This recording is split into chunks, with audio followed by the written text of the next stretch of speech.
Well, good morning, friends. It's Crystal here from Homemaking on the Homestead, and welcome to my channel. Today, I want to talk to you about trust and being a what-if woman. And what does that mean?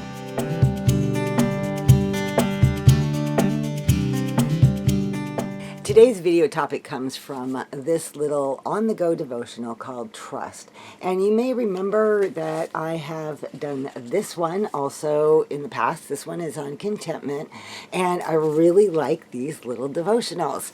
The author is Lydia Brownback, and she has written several of them, and I got them, this one on Thrift Books. You can get them on Amazon. They're about half the price, though, on Thrift Books. And, you know, you can always check Amazon used, too, if they're not in stock on Thrift Books, if you're interested. What I love about these little on-the-go devotionals is that they're kind of meant to be able to open at any place in the book and read one of the devotionals. It's not something that you have to read front to back.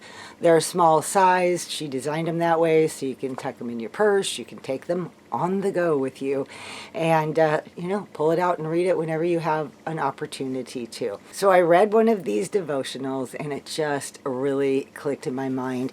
And I want to read it to you. There's a situation that I have currently going on that this applied to for me, and I have had this apply to me for so many different things. And when I read this, I want to see how many of you ladies can relate to this. The devotional is called The What If Woman. And then it says, it gives the verse from Proverbs 3:5 that says, "Trust in the Lord with all your heart and do not lean on your own understanding." All right, I'm just going to read the first paragraph so you get the idea.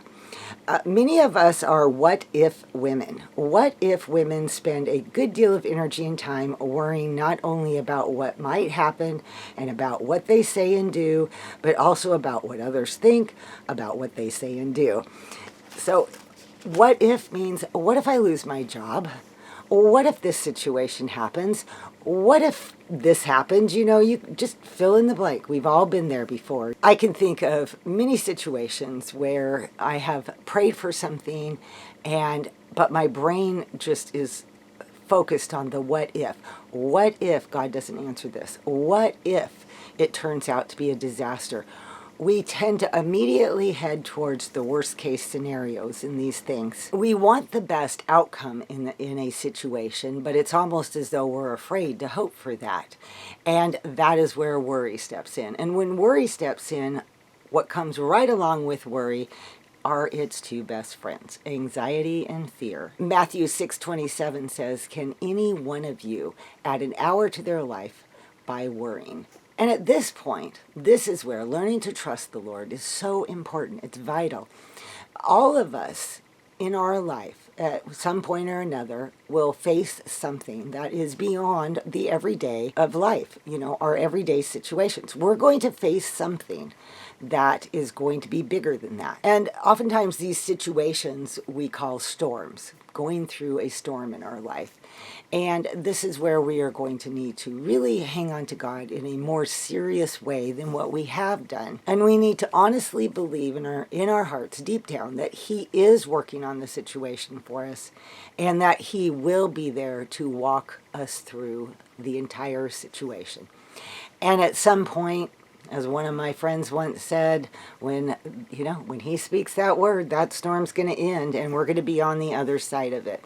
And while we are going through it, we need to hang on to Him and honestly, truly trust Him. Psalm 34:4 says, "I sought the Lord and He heard me and delivered me from all my fears." I have recently been dealing with a situation that has caused me the worry, it caused me the anxiety. It didn't necessarily cause me the fear just because of the situation. And it wasn't a bad situation. It was actually a really good situation. And I wanted it to work out so badly. And then I became a what-if woman. What if it doesn't work? What if this happens? What if that happens? And I do plan to share it all with you. I'm just not quite ready to do that. But let me tell you, I really had to take all of these things that I am saying to you to heart. what was so interesting to me is that as I was preparing for this video, and as I was, praying to the Lord about trust and praying to the Lord about the things that are important and what I should say, and I suddenly started walking through this situation. I told my husband, I said, well, there you go. I needed this lesson. I needed this reminder in trust, and to hold on to the Lord and not allow the anxiety and the worry to override my life. I even lost a couple nights sleep over it, and it was, and as I look back now, I'm like, well, it was ridiculous, but it was the reality. It was my reality at that time. I lost a couple nights sleep over it. I had to actually come to the point where I said, if this does not work out, I will be okay with that. And that I can trust that God has a better plan, He has a different plan, and I will be okay. And once I got to that point, like I said, deep down in my heart, once I believed that and I got to that point, I slept great that night. One of the tips that I thought of when I was walking through this, and in other what if moments where our trust is just like, it's like faltering, is to keep a prayer journal, number one. And for those of us that do keep prayer journals, how many of us go back and write down the answers to those prayers? Write down what God has done, how it turned out. If it didn't get answered in the way that you wanted, what was the answer, and maybe it was better, or, just write down all the amazing things that God has done in answer to our prayers.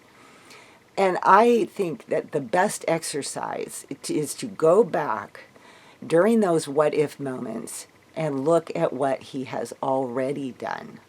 It reminded me of the video that I made a while back called Our Red Sea Moments, where we face something difficult, we see no way out, and suddenly God provides a way by parting the Red Sea and answering our prayers that way. And yet, when that happened to the children of Israel, they went on to continue to have doubts and to continue to lose their faith, even though they had seen something so miraculous and so amazing.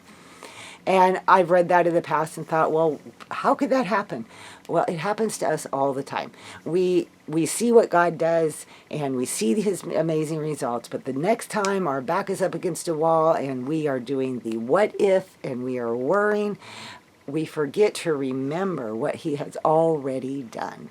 And one thing I've said in the past to my kids when they've been walking through things, and I will say, you know what? God did not take you this far to throw you under the bus now.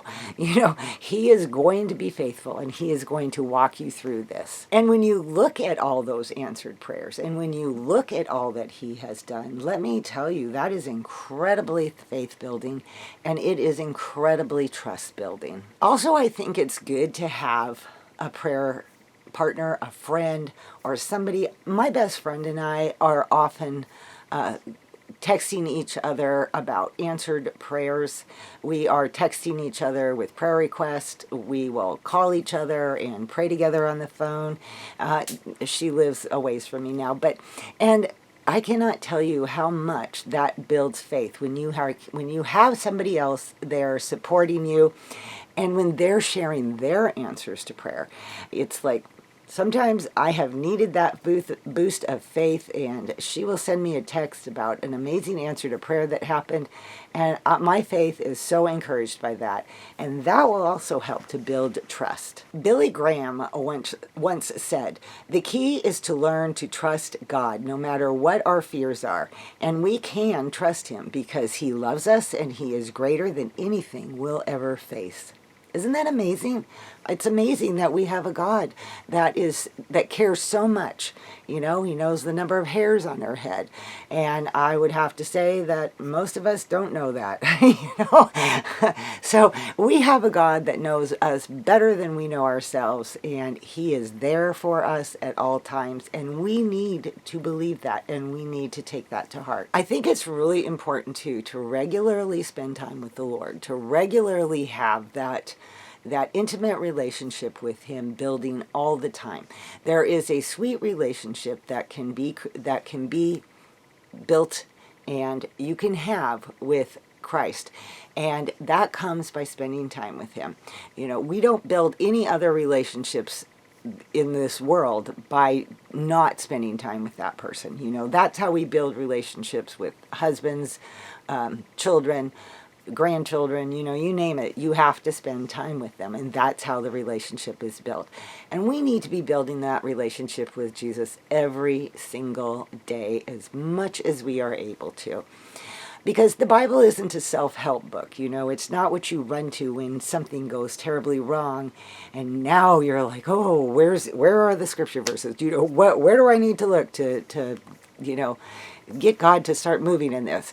He's already been moving in it, and you need to be able to have that relation. We all need to be able to have that relationship with him on a regular basis, and then, you know, get down to it even more, or into it even more, whatever. Spend more time when you're dealing with these what-if moments. And ask for prayer. The best thing that I have ever done in my life is to be able to reach out to family and to friends and say, hey, this is a situation. Would you please pray for me today? And they do the same for me, and I pray for them. This is very important in building a life of devotion to God, building our trust to God, and knowing that he is there holding our hand as we are walking through difficult situations. And in conclusion, let's truly put our faith in God and our trust in God and turn to him as we walk through those storms, knowing that he is there for us. When those what if moments come, turn them around to moments of praise and prayer. Pray for the strength to get through those, the direction to get through those what-if moments. Praise him for all he has done already in your life, and the assurance of all that he will continue to do for you. All right, ladies, I hope that this video blessed you in some way, encouraged you in some way, and was helpful to you in some way. And, you know, if it was, please give me a thumbs up. That really helps my channel. If you have any comments below on anything that I chatted about and anything you might say about trust, please do so. Please put it in the comments and let's have a little conversation. I hope you guys all have an awesome and blessed day, and I will see you in my next video. Bye-bye.